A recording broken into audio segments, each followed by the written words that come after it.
ওমা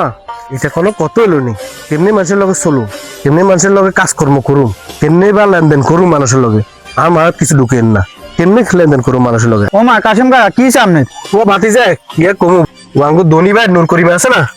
হেতর হোলা দেখতে বিদেশ যাইবো হেতে আর কাছে আয় কত কাকুতি মিকুতি করি আর তুমি 50,000 টাকা টিয়া নিছে আজ 3-4 মাস হয়ে গেছে ওমা হেতে হঠাৎ করে গত 4-5 দিন আগে মরে গেছে গো। এখন ওই আয় আর টিয়া তো হেতে তো খুঁজুম করে না তো মরিয়ে গেছে অন হেতর হোলার কাছে যাই গেছি হেতে তো মরে গেছে হাতের কাছে কে টিয়া এখন চাইতে পারেনি অন হেতর হোলার কাছে গেছি হেতর হোলার কাছে গেছি আর আমরা যাত্রা টিয়া দিছেন হেতে তো টিয়া লন গই আমার কাছে কিল্লা আইছেন তখন আড্ডে আড্ডে একটা কই রারি কেমনি মানুষের লগে লেনদেন করুম আই এই সুদূর ব্যবসা কুদুর করি অন আর সুদূর একদম কইছি আর এটা অজর দিয়ে দেন হাতে আর কথাটা মানে না হাতে যা তুমি দিছেন হাতে তুলন গই আই কি অনজাই নূর করিমের কবর তুলে তারম নি এই আরে এখান কই রারি আরে আটে এখন শেষ বাজে এই আরে এখান চিন্তা করি রারি তাইছে যাও তো কমে যাবে যাও আচ্ছা